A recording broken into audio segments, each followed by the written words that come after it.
Hatshepsut's story begins here at the temple of Deir el-Bahri, across the river from Thebes, the ancient religious capital of Egypt. 170 years ago, a young Frenchman, Champollion, walked down this corridor. Having cracked the hieroglyphic code, he became the first man in 2,000 years to read Hatshepsut's name, as Egyptologist Dr. Bob Breyer explains. When Champollion came here, he uncovered a mystery. There were two kings on the wall. Now, one of the kings he knew, Thutmose III. He had seen his name up and down the Nile and knew he was a great king. But the second one he had never heard of, King Hatshepsut. Now, the thing that puzzled Champollion was that wherever there were two kings together, Hatshepsut was always taking the place of honor in front of the other king. Then things got really weird. This is his journal. This is Champollion's journal. And over here, he recorded the inscriptions, the cartouches, the names. And he noted that wherever there was the bearded pharaoh, the verbs and nouns were in the feminine. There's Hatshepsut. She's wearing the beard of the pharaoh. And that's no miniskirt. That's the kilt of the king of Egypt. It was all confusing, and Champollion never figured it out. It took Egyptologists another 100 years to do that. Hatshepsut, the queen of Egypt, had decided to wear men's clothing and declare herself pharaoh. Hatshepsut's father was buried in a tomb that had been cut into the mountain. This is where the treasures of Tutankhamun were discovered and where Ramses the Great was laid to rest. All because of Hatshepsut's father, the pharaoh Thutmose I.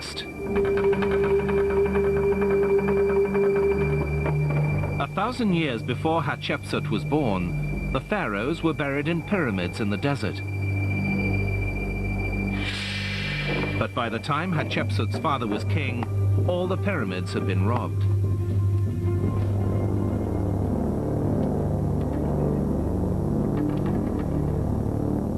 Egypt had suffered long periods of turmoil and instability and was just beginning to return to order.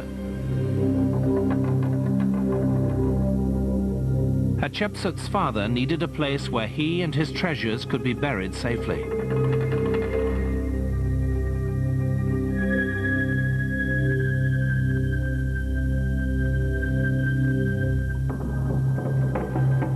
Thutmose decided on a secret burial in a remote, barren valley, an inhospitable place where no one would ever want to live. A site that would later become known to the world as the Valley of the Kings.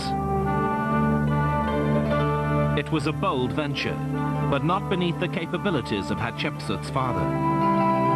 The tomb was completed, and Thutmose became the first pharaoh of Egypt to be buried in the Valley of the Kings.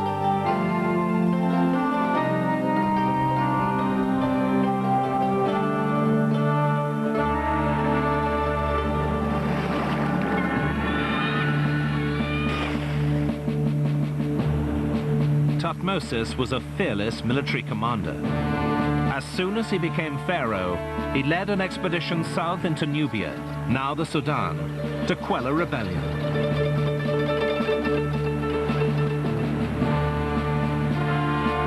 He had to pass 4 dangerous cataracts, each of which could smash a ship to pieces.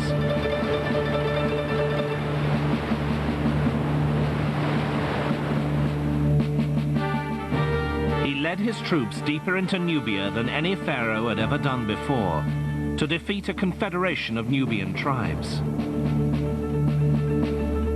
Hatshepsut's father was a formidable opponent.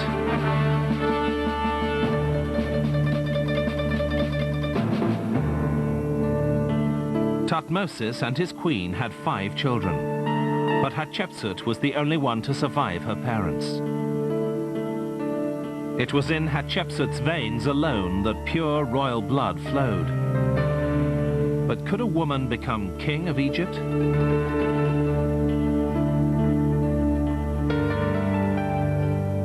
In In Egyptian times, choosing a king was complicated.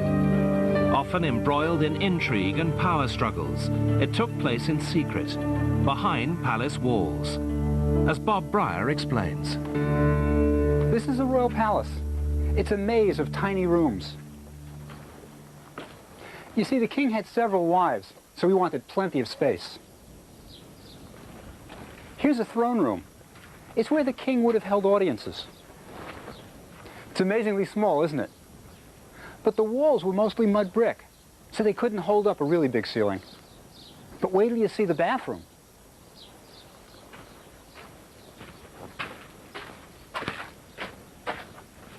It's practically camping out, but it was state-of-the-art for ancient Egypt. See this wall? It's stone. It's a luxury. If you took too many baths in a mud brick bathroom, you wouldn't have any walls left. There's no word in ancient Egyptian for queen. What the hieroglyphs really say is king's great wife. There was only one king's great wife at any one time, but beneath her were minor wives, and beneath them, concubines.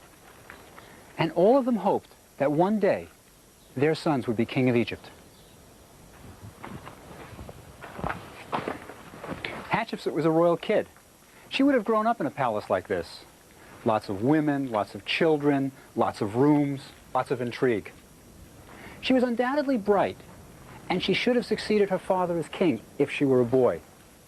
But the king's great wife didn't have any sons that lived, so the line of succession wasn't clear.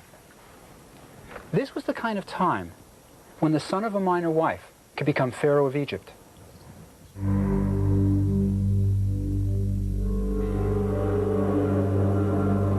When Hatshepsut was 12, her father died. The young girl was the only true royal heir. But Egypt needed a king, so Hatshepsut was married to Thutmose, her half-brother, who had been named after his father.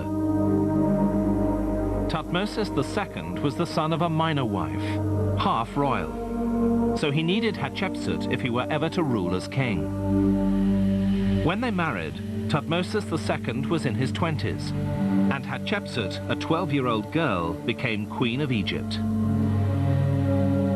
Thutmose II was hardly an outstanding pharaoh. His mummy suggests he was a far cry from the kind of man an Egyptian woman would have dreamt of. He was an unhealthy, frail man with little musculature. He was in his 40s when he died. Bald, his body dotted with scabs.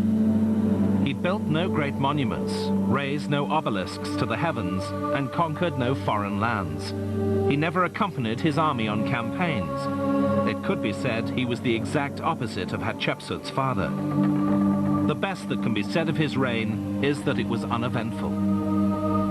This must have been difficult for her, raised in a palace where great deeds and bold innovations were the norm. She and Thutmose had only one child, a daughter, Neferure. By the time Thutmose died, they were in their 20th year of marriage. Hatshepsut was now 32 years old, and she was free. The mother of a young daughter, Queen of Egypt, and in the prime of life. Now she would show Egypt what the daughter of a great king could do. She began the most incredible building program any queen had ever undertaken. Deir el-Bahri was Hatshepsut's mortuary temple, where she could be worshipped after her death. A building like this was unprecedented. Egypt must have been stunned.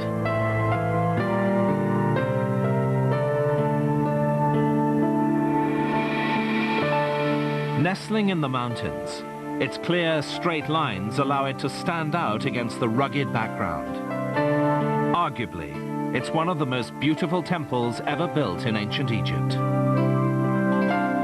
In the previous century, Egypt's pharaohs had been preoccupied with war, fending off their enemies. This was the first major building project since the turmoil ceased. A beautiful work of art, it must also have made a strong political statement. Divine order will be restored. the Queen of Egypt is capable of great things. It was to mark the beginning of a new life for Hatshepsut. For 20 years, she had been the dutiful, silent wife of Thutmose II. Now, the energy she had inherited from her father was going to be expressed. Deir el-Bahri was the result.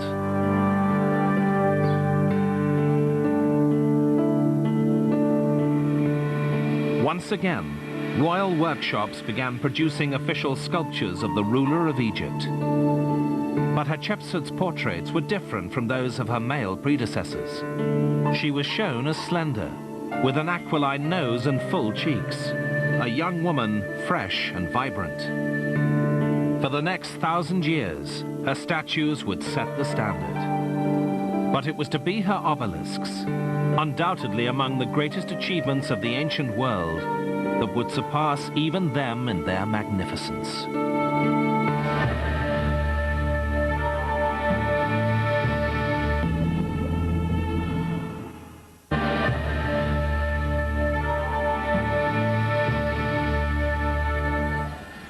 Hatshepsut was especially proud of the magnificent obelisks she erected at Karnak Temple.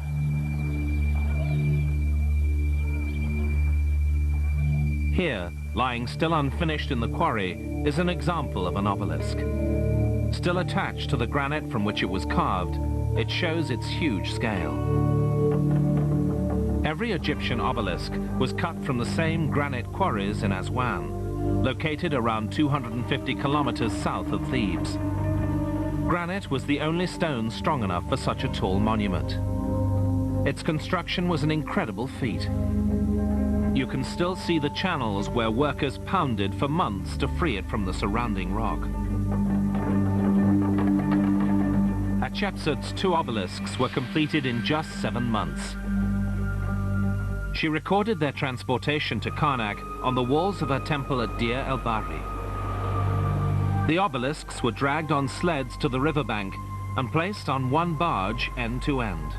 It must have made an extraordinary sight. Once at Karnak, the obelisks over 30 meters high and weighing 350 tons had to be erected. There's no written record of how the Egyptians raised obelisks. The current theory is that they were lowered down a ramp onto a large granite base. The obelisk caught on a groove on the base and was then pulled upright by a series of ropes. And there is nothing holding an obelisk upright. It relies on its own perfect balance to remain on its base and stands as testament to the precision of Egyptian craftsmen. On the base of her obelisks, Hatshepsut wrote these words. She made them as her monument for her father Amun, lord of Thebes, presiding over Karnak, making for him 2 great obelisks of enduring granite of the south. Their summits of electrum, the best of any country, are seen on both sides of the river. Hatshepsut had every right to be proud. Her ultimate obelisk is the unfinished one in the quarry at Aswan. It weighs nearly 1,000 tons, 3 times the weight of the other obelisks. She was confident that it could be quarried, moved and erected, but it cracked while the workmen were pounding it free from the rock and had to be abandoned. It was not Hatshepsut's technology that failed, but the granite itself.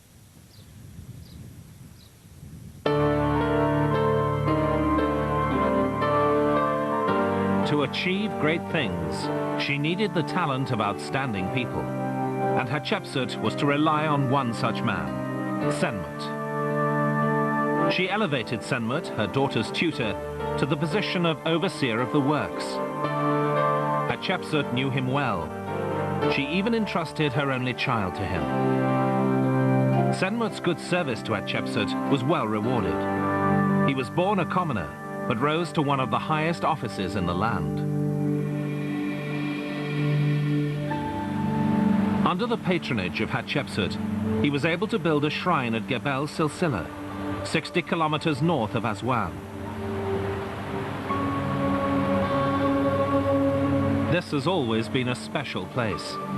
Gebel Silsila means mountain of the chain, and legend has it that in medieval times, the Egyptians placed a chain around one of the huge rocks on the riverbank and stretched it across the Nile to stop ships from passing.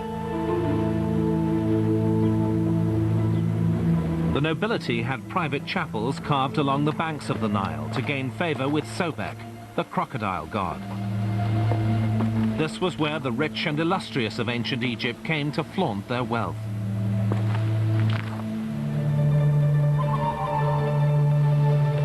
Here, among the elite of Egypt, Senmut built his chapel.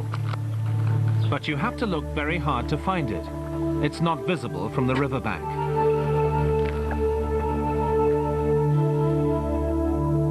Tucked away in the rock cliffs, its view of the Nile is superb.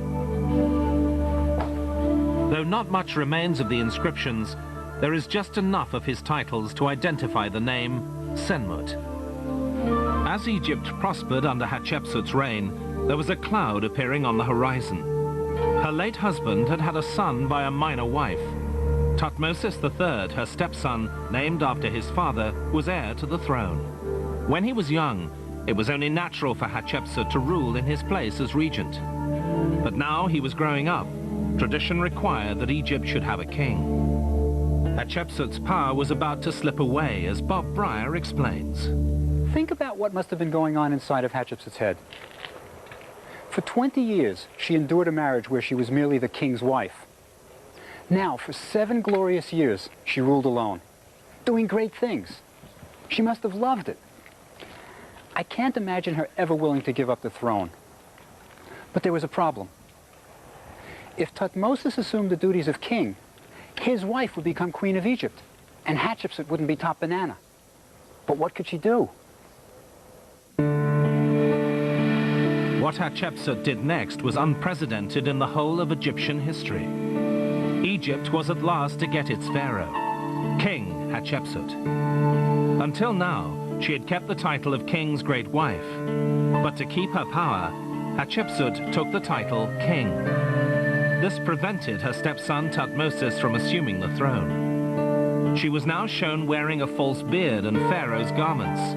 But how could she get away with it? The answer was that she was clearly an excellent ruler, and Egypt was content. A court official said of her, "The divine consort, Hatshepsut, settles the affairs of the 2 lands by her plans. Egypt was made to labor with bowed head for her, the excellent seed of the god." Hatshepsut had to play the part of a male to continue running the country. But she wasn't pretending to be a man. Though she wore the false beard and kilt of a pharaoh required for ceremonies of state, she did not attempt to hide the fact that she was a woman.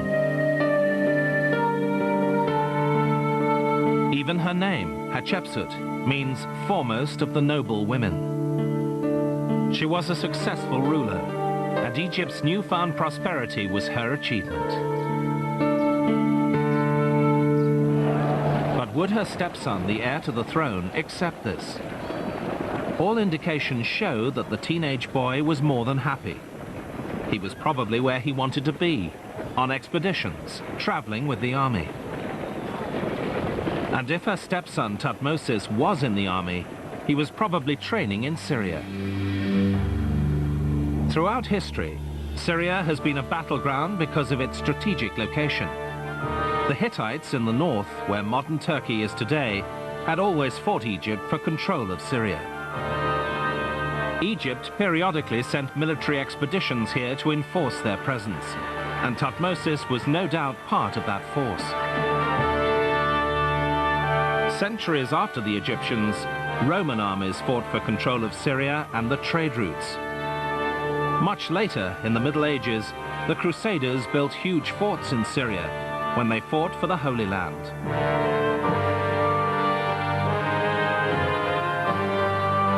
The military was a perfect place for a pharaoh in training. Thousands of soldiers had to be fed, paid, controlled, inspired. An ancient army wasn't just a fighting force. It was a huge bureaucracy that had to be administered. Someone had to oversee the stables, the weapons, the chariots, and deal with potential problems of successfully transporting and storing food for thousands of men. Thutmose would have witnessed all of this. If you could run an army, you could certainly run a country. As Thutmose would later show, he was content where he was. This too suited Hatshepsut. Back in Egypt, she was the undisputed ruler. If Hatshepsut had been a good queen, she was unsurpassed as king. 1 year after becoming pharaoh, she sent a trading expedition to the distant land of Punt. This was a bold and dangerous venture that took tremendous organization. No pharaoh had sent a trading expedition to Punt for centuries. The expedition marched from a base near Thebes for 150 kilometers on a desert road through an area known as the Wadi Hammamat. Supplies for the trip had to be transported by donkeys, and each night the expedition camped by wells to refill their water skins.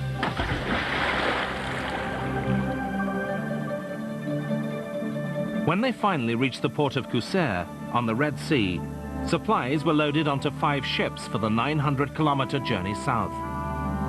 The Egyptian sailors were used to the Nile, where they could always see land. So on their Red Sea voyage, they sailed within sight of the coast.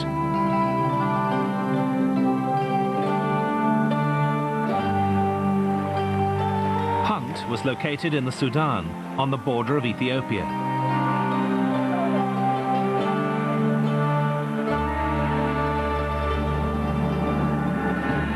Hatshepsut recorded the great adventure on the walls of her temple. When the ships arrived, they were greeted by the Queen of Punt, shown as an obese woman. The Puntians lived in thatched-roofed houses on stilts, and because the Egyptians had not traded there for centuries, they were unlike anything they had seen before. This was the first depiction of tribal African life in history.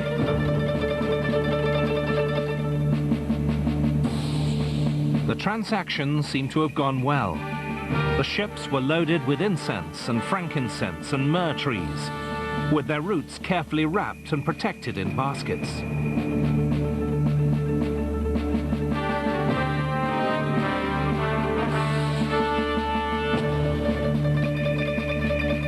Only a prosperous, well-governed country could attempt an expedition of this magnitude.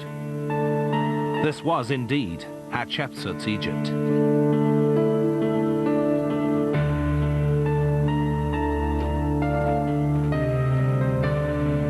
As her reign of prosperity continued, no one benefited more than Senmut.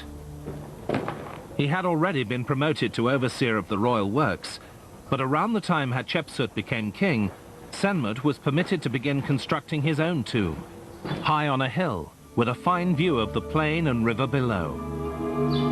It was vast, befitting a man favored by the king. On the walls, Senmut recorded his titles. He was in charge of the palace, but he was also overseer of the granaries of the god Amun, overseer of the house of Amun, and overseer of the officials, which basically meant he was in charge of everything. The tomb is badly damaged, but there are glimpses of its former glory.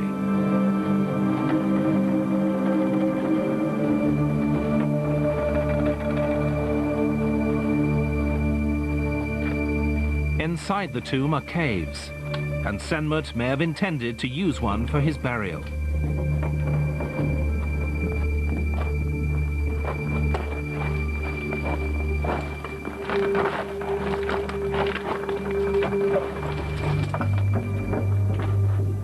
One clue as to how important Senmut was to Hatshepsut can be found in the broken pieces of his sarcophagus, found by excavators in his tomb. Like forensic detectives, they pieced it back together and were surprised at their discovery.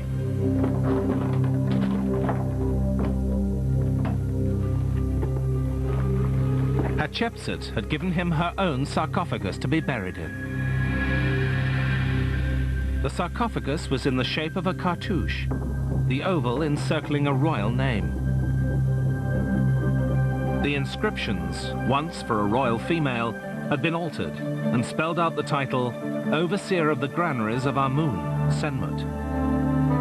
No commoner had ever been buried in a royal sarcophagus. Senmut must have been a very special person. The sarcophagus was probably carved for Hatshepsut when she was still queen. But when she became king, she needed a new one to reflect her position as pharaoh. So she gave her queen's sarcophagus to Senmut so he could rest in it for eternity in his stunning tomb.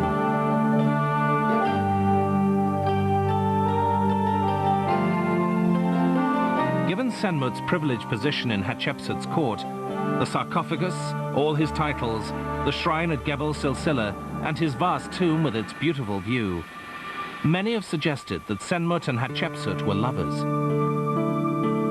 This might explain why Senmut remained a bachelor all his life, which was very unusual in ancient Egypt.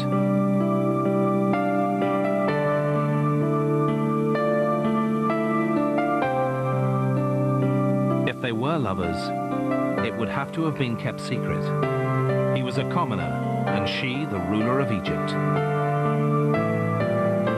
But is there any evidence to prove that they were lovers?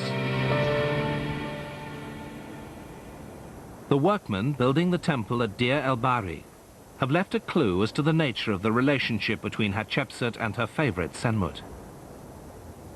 As the men worked in the heat of the day, they would rest in the shade of the unfinished tombs that dotted the hills. While they ate their lunch, they would frequently sketch on the walls. One of the workmen seems to have made his boss, Senmut, the subject of this graffiti. He has drawn a figure wearing the overseer's cap, making love to a female, wearing what seems to be a pharaoh's headdress. The workmen weren't alone in their suspicions. More than one Egyptologist has suggested that Hatshepsut and Senmut were lovers.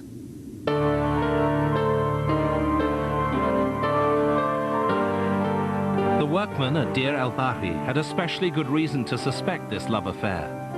On Hatshepsut's temple, Senmut appears dozens of times, usually shown worshipping Hatshepsut. No commoner ever appears so many times on a temple wall. Senmut and Hatshepsut's relationship must have been a close one.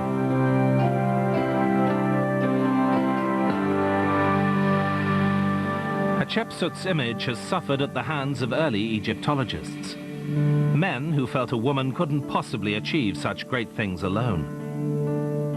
Herbert Winlock, who excavated Deir el-Bahri in the 1920s, believed that Senmut was the power behind the throne, directing the course of Hatshepsut's reign. Winlock certainly was not endeared towards him. He said, Senmut must have been a conniver, if not an actual instigator, for it's difficult to see how any such course could have been successful without the assistance of the High Steward. But Winlock was wrong. Senmut needed Hatshepsut, ruler of Egypt, to further his career. She didn't need him. But it's prejudice like this that led Egyptologists to view her as a passive figure.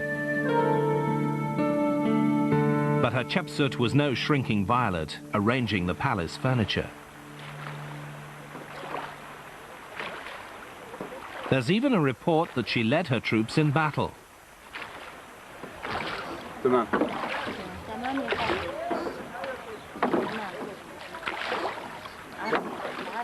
The evidence can be found on Sahel Island, south of Aswan. Bob Breyer has taken the ferry to this remote site that is rarely visited today. Insurance company. Insurance? Really? Again, yes, on the life.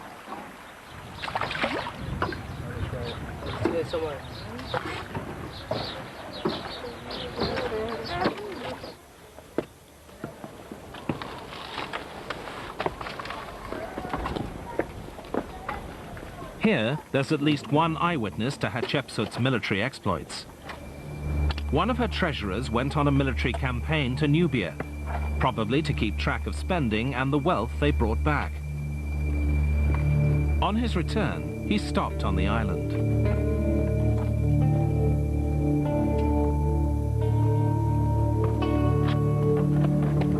Sahel was the bulletin board of Egypt, where announcements were carved on rocks for all to see.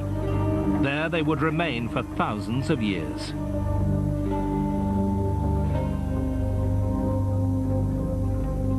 T, the treasurer, was so impressed with what he saw of Hatshepsut in Nubia that he inscribed an account of it on a rock.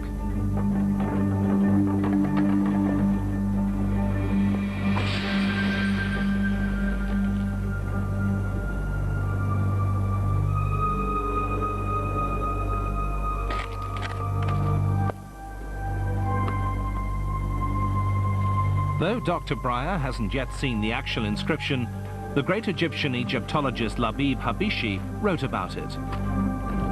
In the hundreds of inscriptions all over the island, would he be able to find it? It's not what I'm looking for, but it's pretty good. It's a Hatshepsut inscription. It's carved by a man named Amenhotep. There's his name. And he was Hatshepsut's overseer of the works here.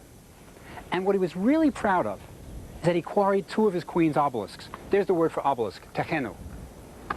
Now, he had a problem, though. Hatshepsut was king, but she was a female. So poor Amenhotep wasn't sure how to refer to her. So over here he says that he was beloved of him. He wanted to be politically correct, but he just didn't know what to do.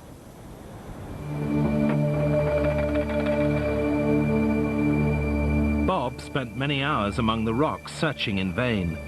He wasn't able to find what he was looking for amongst the hundreds of inscriptions here at Sahel. But it's not this particular inscription's location that's important, but what it tells us.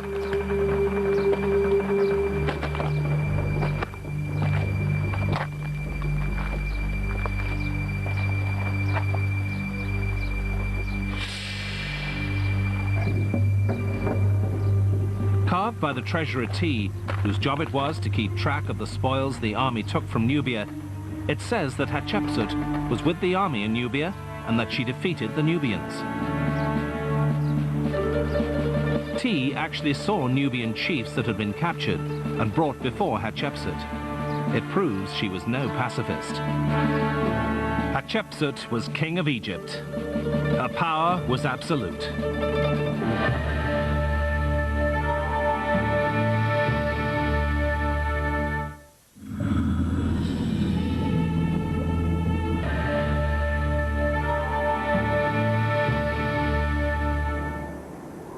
Towards the end of her reign, Hatshepsut bestowed yet another honor on Senmut. He was permitted to build an even grander tomb, right next to her temple at Deir el-Bahri.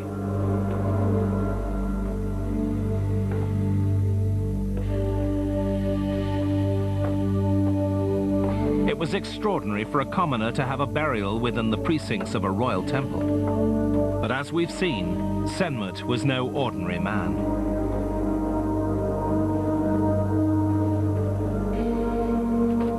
The new tomb has some interesting features. Amongst them, Egyptologist Bob Breyer's favorite is the portrait of Senmut, complete with wrinkled cheeks.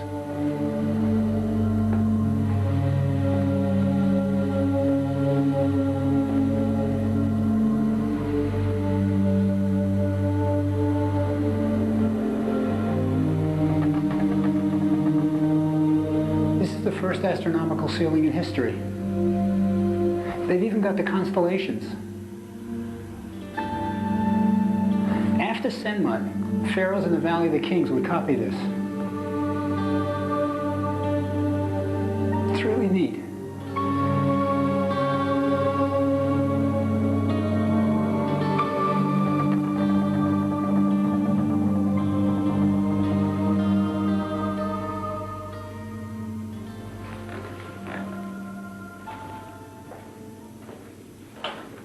We know Senmut wanted to be buried here.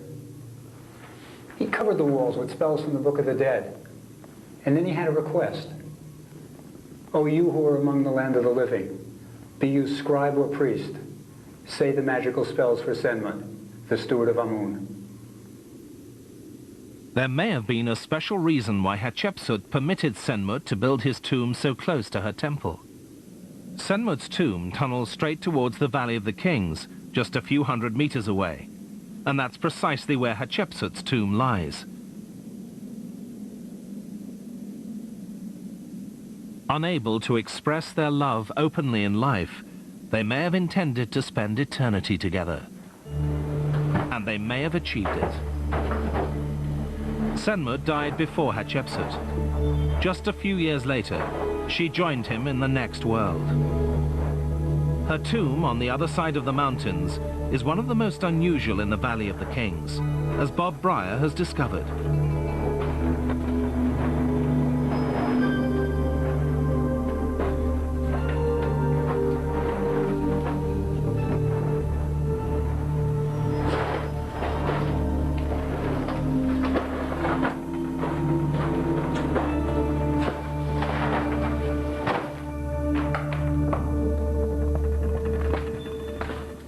This is Hatshepsut's tomb. There's a lot of history here, ancient and modern. It was discovered in 1903 by Howard Carter, about 20 years before he found Tutankhamun's tomb. But when Carter found it, this tomb was full of rubble, washed in by the occasional rainstorm that hits the Valley of the Kings. It was as hard as cement, and his workmen had to chip it out with pickaxes. It was one of the most difficult excavations in the history of the valley.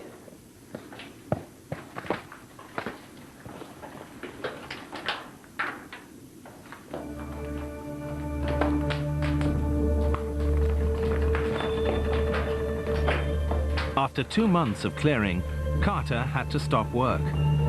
The air in the tomb was so bad and so hot that the workmen couldn't keep their candles alight. Eventually, they brought in electric lights, a new technology for the time. As they struggled to clear the passage, it seemed it would never end. It was, in fact, the longest and deepest tomb in the Valley of the Kings.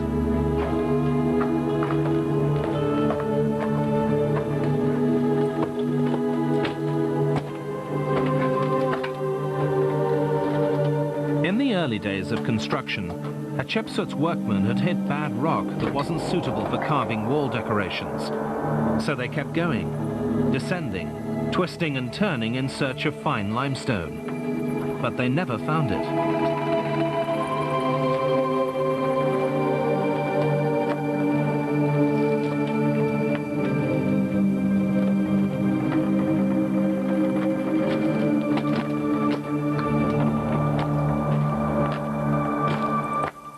As Bob Brier descends to find the burial chamber, he was halted by the same thing that stopped Howard Carter. Recent rains had washed rubble into the tomb and blocked the burial chamber.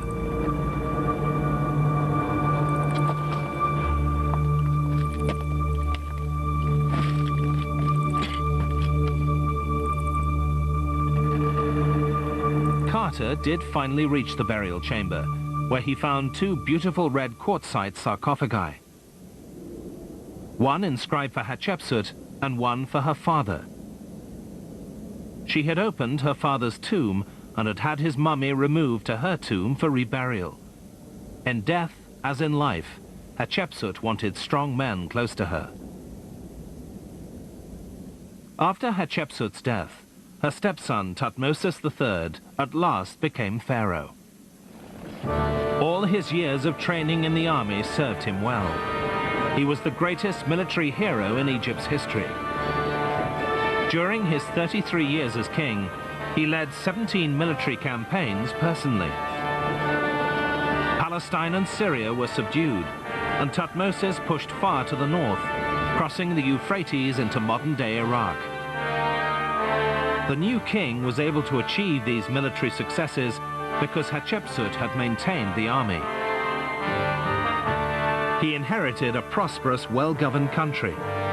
He could have sat back and begun to construct great monuments to his glory. But Thutmose III was not interested in building. He seems to have been most comfortable leading his army, and this may well explain his relationship with Hatshepsut. While she was ruling as king, he was satisfied to lead the life of a military man.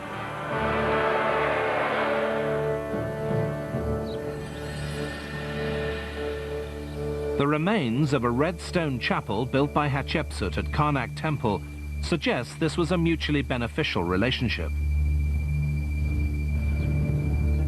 The dismantled blocks, awaiting reassembly by French Egyptologists, bear the names of both Hatshepsut and Thutmose. And they're shown side by side as co-rulers. They certainly weren't competitors. But after Thutmose had reigned for 20 years, there seems to have been a change of heart, and Hatshepsut's Red Chapel was dismantled.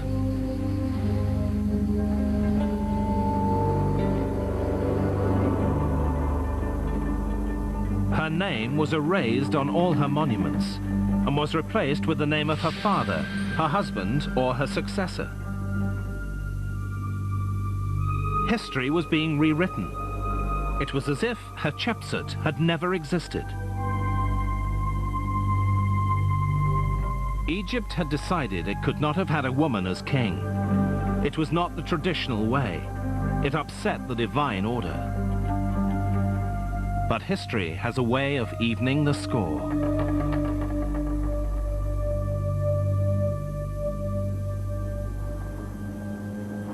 In the 1870s, one of the greatest archaeological finds of all time was uncovered. More than a dozen royal mummies were found in a single tomb. In ancient times, the Valley of the Kings had become unsafe, and the mummies of the kings and queens of Egypt were gathered and buried in a cache. Discovered by Egyptian authorities, the mummies were hastily moved to the museum in Cairo.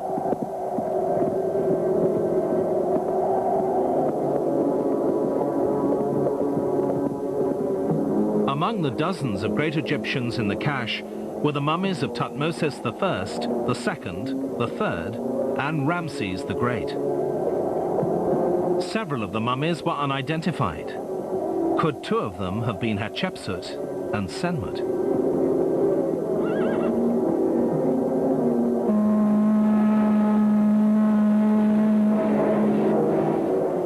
Among the objects found with the mummies is a box bearing the cartouche of Hatshepsut.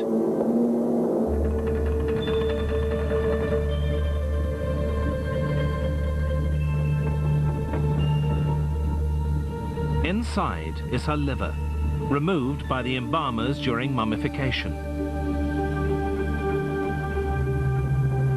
Since her liver is present, it's reasonable to conclude that one of the unidentified female mummies from the cache is Hatshepsut.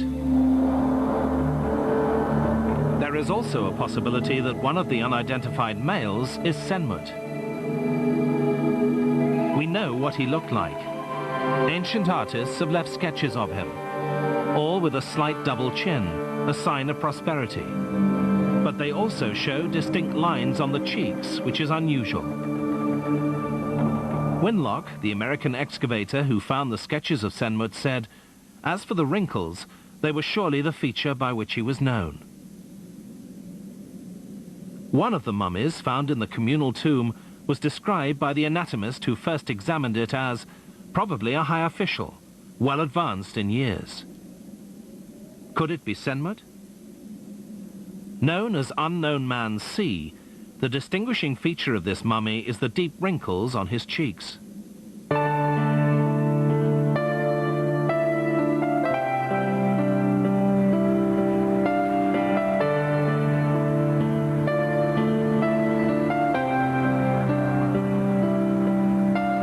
Despite the tomb robberies and the long-ago moving of mummies, Hatshepsut and Senmut may at last have found peace. They may now rest in the same storage room in the Egyptian Museum in Cairo, closer to each other than they had ever hoped.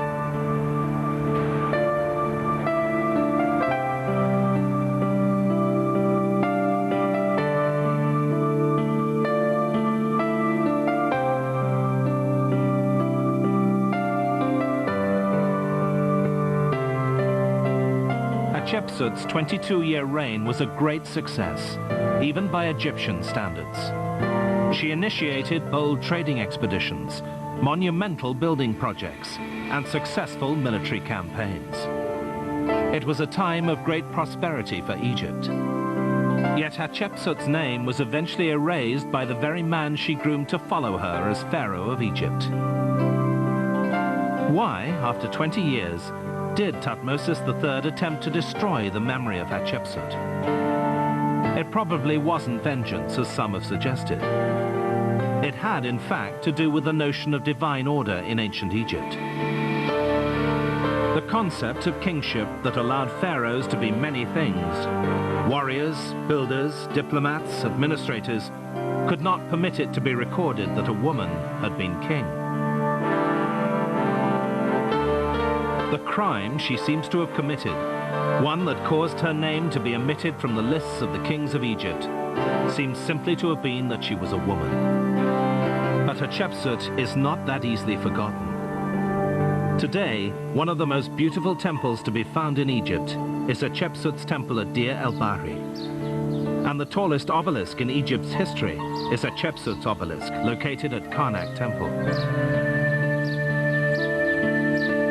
Almost as if she could foretell the future, Hatshepsut wrote, "Those who shall see my monuments in future years and shall speak of what I have done, beware of saying, 'It did not happen,' nor say, 'It was a boast,' but rather, 'How like her this is, how worthy of her father.'"